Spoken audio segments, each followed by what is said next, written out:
Assalamualaikum warahmatullahi wabarakatuh. Hai, aku Amrina Rusyada dari program studi Hukum Tata Negara kelas B NIM 1032454. Di sini saya akan menjelaskan mengenai ringkasan materi singkat tentang jarimah hudud, kisos dan kias, dan reformasi hukum Islam. Nah, yang pertama masuk ke materi yang pertama yaitu jarimah. Jarimah itu apa sih?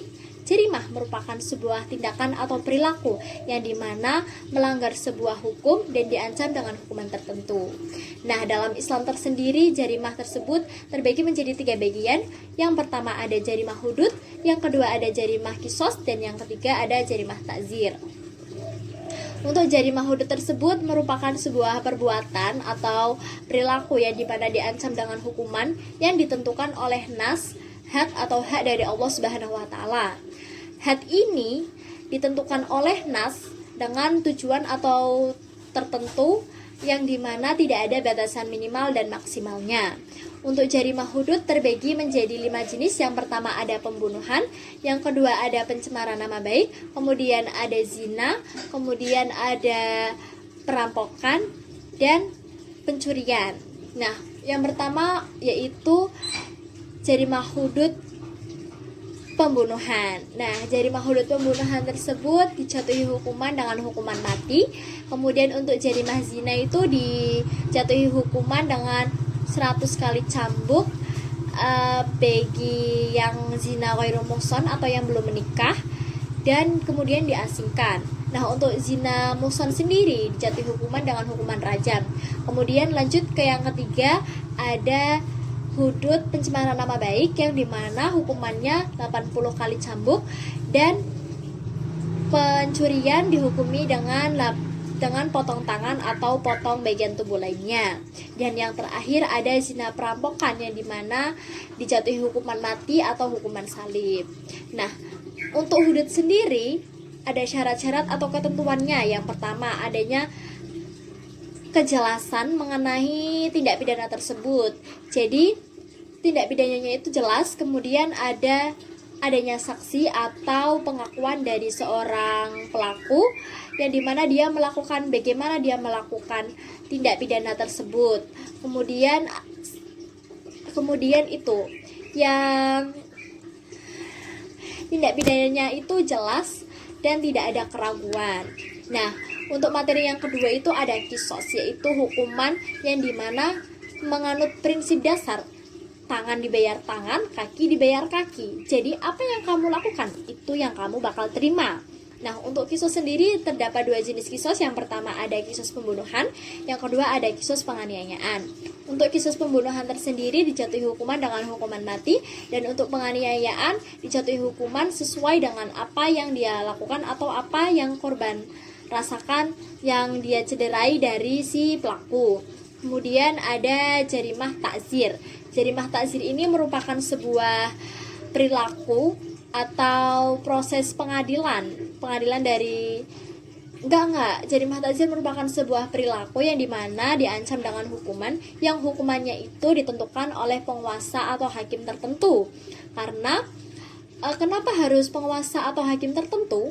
Karena dimana hukuman dalam jarimah takzir ini belum terlalu spesifik dijelaskan dalam Al-Quran atau hadis, bahkan bisa jadi belum ada untuk hukumannya. Nah, untuk takzir ini bisa dibayar dengan denda, penjara, hukuman mati, atau hukuman lainnya yang dimana disepakati oleh sebuah masyarakat dan ditentukan oleh penguasa hukum. Jadi takzir ini dilakukan untuk memakmurkan kesejahteraan masyarakat atau menegakkan keadilan di dalam sebuah masyarakatan. Kemudian lanjut ke materi yang terakhir, yaitu reformasi hukum Islam di Indonesia.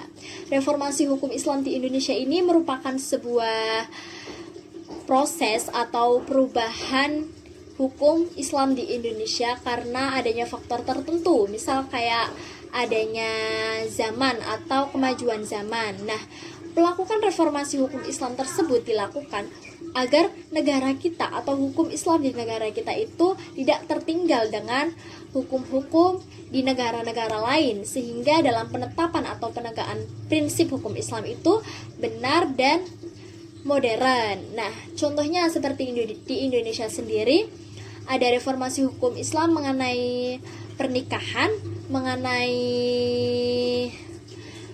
apa lagi ya? Mengenai itu wasiat, pembagian harta, perceraian dan lain sebagainya. Karena misalnya saya contohkan satu contoh dari pernikahan. Kan pernah ada nih, kan hukum di Indonesia kan hukumnya nasional atau hukum positif. Nah, misal si A ini Kristen. Nah, si A berpacaran dengan si B, yang dimana si B itu misal Islam ya. Ini hanya contoh ya, bukan maksud tertentu. Nah, si A dan si B ini kan menikah. Mereka kan bukan satu agama. Nah, bagaimana sih caranya mereka bisa menikah namun dengan bisa bersama, namun dengan hukum nasionalnya itu tetap. Jadi kayak Islam itu membentuk hukum baru yang dimana adanya dalam pernikahan itu bagaimana caranya bisa menyatukan dua orang yang mempunyai keimanan yang berbeda agar bisa menjalin hubungan abadi, yaitu pernikahan. Kemudian ada wasiat.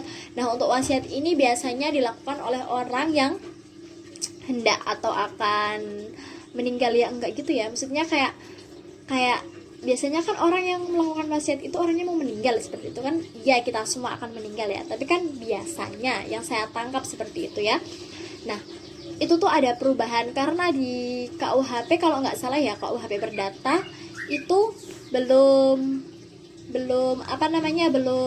dijelaskan mengenai spesifiknya seperti apa. Jadi di reformasi hukum Islam ini berlaku untuk kayak mengupdate semua hukum-hukum di Indonesia ini atau hukum Islam menjadi hukum yang modern dan bersifat dinamis atau idealis seperti itu. Nah, itu sedikit ringkasan atau penjelasan materi mengenai jarimah hudud, qisas dan ta'zir dan reformasi hukum Islam.